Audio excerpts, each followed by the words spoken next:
How's it going, everyone? This is the week 2 thing that we're doing here. We're checking out FanDuel optimal lineups. Our buddy Jason Gilboat was kind enough to write this for us. So, Jason, how'd it go? How are you feeling? You know what? Beyond football for a second, how are you feeling? I feel good. I mean, one, Yeah. it's the fall time. Mm. It's been the 50s and 60s the last 2 days. This is my favorite time of the year.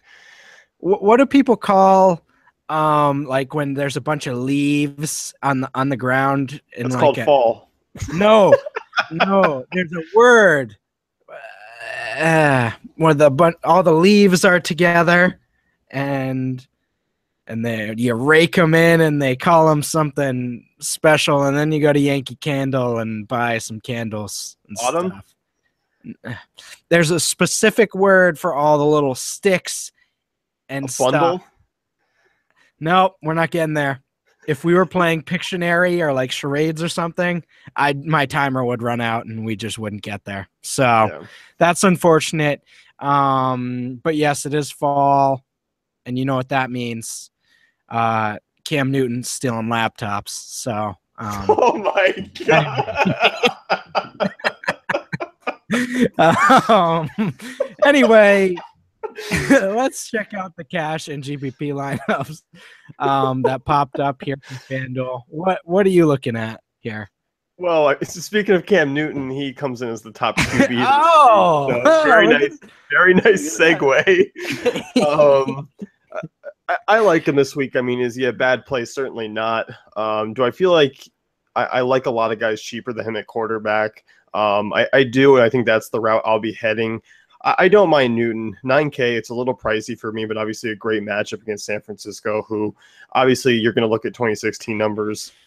Their defense is going to look like it's off the charts, but last year they ranked as the 30th ranked pass defense per Football Outsiders. His rushing ability adds to that upside and floor. There's real no arguments against Newton here. I'm fine with him as a cash game option. Yeah, I like Newton and quite a few of his weapons. I think you can be a little versatile here with how you mix him up in tournaments. In cash, however, I think this is kind of the basic construction we're looking at here on the lineup I'm looking at the very least. Yeah, I think so too. And I mean, you know what? There's enough value elsewhere to still fit in big names. And certainly that's what Optimizer did here. I mean, because you know what? Running backs, you don't really necessarily have to pay up this week. And that's not what they kind of went in the direction of. Because D'Angelo Williams, 7,600, not that bad of a price. And what the volume that he's going to get, I wasn't necessarily convinced that the Bengals defense looked good in week 1. I mean, a lot of 5.1 yards per carry to the Jets. Matt Forte looked good in the pass and run game. Williams, I mean, I think he's just kind of that easy guy to plug and play in cash games. I definitely agree. I do disagree that we should. I'm not saying we shouldn't be, looking for pay down options, but I think CJ Anderson is about the biggest lock for me in lineups, and not seeing him in here is it makes me a little uncomfortable on cash, I guess. But as far as D'Angelo, though, that's a nice way to combat not having CJ Anderson. And then obviously we'll get into the receivers, but him, and then I look at Rashad Jennings. If you're looking at a hedge, off the top options, he's certainly the guy to do it with in that game, projected for 53 points. Coming off a game where, he was the main guy. We're going to see Shane Vereen getting those dump offs and sort of getting some random carries here and there. But Rashad Jennings is the guy, should have some upside. I really like him in that matchup. I do too, and I'm in agreement. I think CJ Anderson is going to be the guy I'm going with. And that's where I think kind of coming down off Newton could help out a little bit, because I do feel like you can get a little bit more balanced. You don't have to quite pay down at that second running back spot. Or, if you don't like Williams, you can go up to Anderson. It's kind of an easy pivot to make. You would have to drop down off someone else. I feel like Jennings, I'm probably going to be reserving more for GPPs to kind of make that pivot. I don't quite know if I'm going to be going with him in cash games. I get the play for the price. Obviously, it's a great matchup, but I feel like there are kind of safer options. I like Danny Woodhead if I am going down in terms of cash games, which he pops up later on, but in GPP projections. Yeah. I'm with that again. I think you just plug in CJ Anderson there and don't worry about it. And that's kind of, I don't know. It's running back construction feels really easy to me this week. I don't want to miss out on CJ Anderson. So No, yeah. I don't either. And in terms of the wide receivers, I mean, obviously hard to always go up against Antonio Brown. I kind of still like Odell Beckham here, but I think the logic with this is obviously I wouldn't play Jennings and OBJ in the same lineup, so I would have to make a move off of Jennings somewhere. But Brown, I mean, hard to argue against him. He's going to get all the targets in the world. Tough, individual matchup. I mean, Adam Jones has limited him in the past, so I guess I'm not really on him in cash games. I still rather go OBJ, but obviously I'm not going to say don't play Antonio Brown. Well, I'm gonna say don't play him. Worst play in the league, in my opinion. No, I mean, I look at that instead of Antonio Brown being there, that's just top end receiver there. They're all good plays. Julio Jones isn't a cash game guy this week, but I mean, all those guys fit in there for me. Odell Beckham, yeah. I mean, I'm not going to tell you not to play Antonio Brown. You know what I mean? Like Right. even in a less than optimal matchup, he's just a dominant receiver with Ben Roethlisberger. So I'm totally cool with that. I would like Odell Beckham over him though. I'm in that camp as well. I think that's an easy swerve, but at the same time, whatever. Like they're both cool with me. They're in a league of their own, both the two of them. I Yeah. mean, it really is that play. The secondary receivers, though, I'm not on. I can't get behind Jarvis Landry at 6,500. Not really worth a look for me on FanDuel. This guy, he only scored 4 touchdowns last year, and 2 came in the same game against Houston. So that's a lot of weeks where, yes, he did rack up receptions, but in terms of Landry on FanDuel, those receptions don't mean much from him. I rather look elsewhere. I feel like you can kind of bump up. If Demaryius Thomas plays, I mean, he's only a couple hundred more. I like Golden Tate. I like Jordan Matthews. I like Willie Snead a lot more than I do Jarvis Landry. Well, I think he's a little insecure about those 4 touchdowns, and you were pretty rude about that, honestly. He doesn't I score don't know. touchdowns. I don't know if he's listening, but I think you might owe him a bit of an apology, honestly. Well, if he comes through and scores a touchdown, then I will give him an apology because it'll Good. be the one of the 4 that he scores again this year. Yes. No. I don't mind Landry as a tournament swerve, but definitely not a cash move for me. Doug Baldwin is someone I'm really not looking at, especially with the inconsistency of Russell Wilson's ankle and what we've been hearing out of there. I just don't want to deal week. If it pays off, it pays off, but I'm not going to be the one gambling on them. I don't think so either. Jordan Matthews for 100 less is where I would move. Yes. Jordan Matthews will be in 100% of my lineups this week. So there you go. Okay, so that's an auto fade for everyone who's tuning in this week. Yeah. Well, yeah. Okay.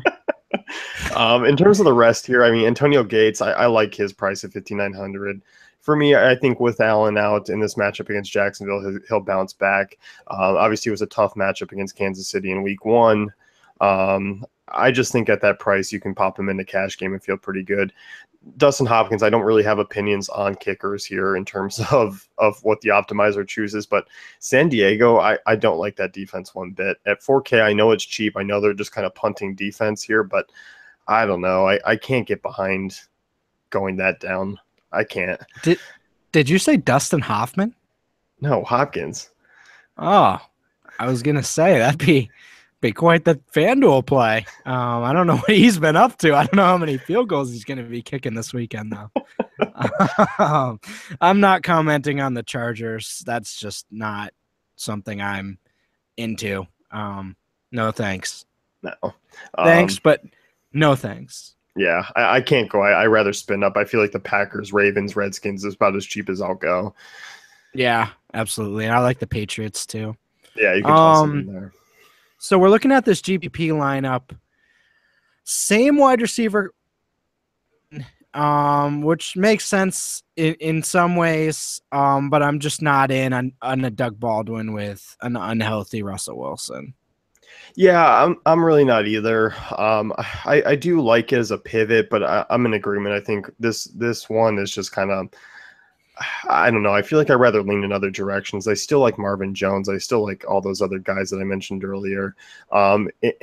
You like Jarvis Landry as a pivot, so I still don't like the upside. I don't think in GPPs he's even worth it for me. The other change, I like Danny Woodhead, 6,400. I like his upside here. Going to get a lot of touches with Keenan Allen out against that Jacksonville defense that we're still kind of waiting for to see what we're going to get out of him in 2016. But I'm going to roll the dice here with Woodhead and say he has a pretty big upside here. I don't know. I guess the pivots here, Kyle Rudolph, 5K. Cheap guys, I mean, I guess you can make a case for him, but it's not a good matchup. I still think I'd rather spend the extra 500 to 600 more to get a Fleener, get an Ebron in there, guys like that over Rudolph. A Fleenbron. Danny Woodhead. I was listening to a matchup based pod today, and they were talking about the linebackers for both the Jaguars and Chargers are just not in good spots this week. So that obviously leans towards Yeldon and Woodhead and Antonio Gates. I like Woodhead a lot this week on both sites. Usually I tend to go more DK, but this just seems like a Danny Woodhead week to me where he's just going to be, devouring those slow Jaguars linebackers. I think so too, and I'm with you. I think Woodhead's usually a guy we reference more on DraftKings, but I think because the way things kind of set up for him, even though he is like a PPR guy, that floor and ceiling is still good enough here on FanDuel. Absolutely. So, in terms of plugging in the Chiefs defense, I'm not on the Chiefs defense this week. I was a little bit surprised with that one. They do have a high projection. I didn't think they looked good. They did not look good in week one until Keenan Allen went out and halftime came around. That's when they turned things on. But I don't know, man. I didn't like what I saw, and I think Houston got a lot of weapons to kind of exploit them. I think they're a nice defense to fade right now. Honestly, they didn't look good. And they have a good defense, but Houston's no pushover anymore. I mean, we kind of think of them. I mean, I don't know, but I can't speak for everyone, but I still kind of have that vibe like in my brain from last year where it was like Arian Foster was gone, Alfred Blue was like the feature back, and like there was nobody beyond DeAndre Hopkins. That's not the case at all. They have some real talent there. If even though it's young, I mean, they have Will Fuller across from Hopkins. They got, a really talented running back in Lamar Miller. So that's a pretty talented offense now. So I'm certainly not, targeting them with any defenses. No, I don't think so either. I mean, we saw. I mean, Melvin Gordon and Danny Woodhead both had success when they were in the game. Obviously, you mentioned on the running back pod, Melvin Gordon kind of dropped off once Allen went down, which is kind of a bummer for him. But he even looked good when he was out there. Certainly. So, in terms of the optimal stack, it's a Panthers stack, which I'm fine with. I don't like how they went about it here. No Kelvin Benjamin, that's a question mark for me. Ted Ginn here, yes, he's cheap. I think they're looking to pair up the cheap target with him, and obviously the addition of Jonathan Stewart. I don't think it's the way I would go about constructing a Panthers stack. I don't know about you. I think Ginn can have some upside, kind of. I mean, he's more of a DK play to me than a FanDuel play. I just don't know that there's enough upside. Even if he does hit that 60-yard touchdown, that's only 12.5 points. I don't think you can expect really for him to get a big target share in any games this year with Funchess and Kelvin there. So as far as tournaments go, I like taking risks, but he's not 4,500, he's 57. So that's a little different for me. Yeah, I think there's a lot of guys in the 6K range that I would just rather go up to. And it's not like Kelvin Benjamin's expensive. So I don't mind Olsen. I don't mind Kelvin Benjamin pairing with Newton. The Stewart one, will there be enough to go around? Maybe. I do think game flow will set up Stewart. But in terms of putting him in the stack, I don't know if it compares to other stacks this week. Yeah, I tend to agree. So we're kind of on the same page there. Zach Miller, I do like that Monday night game, but I'm not in on Zach Miller. I think I'd rather just go with Vance McDonald or something if I'm paying down or something goofy like that. I think so too. I mean, once again, with Ebron and guys like that, Gates, Fleener, all just a couple hundred away. I think Miller has more of a value on DraftKings and other secondary sites. Yeah.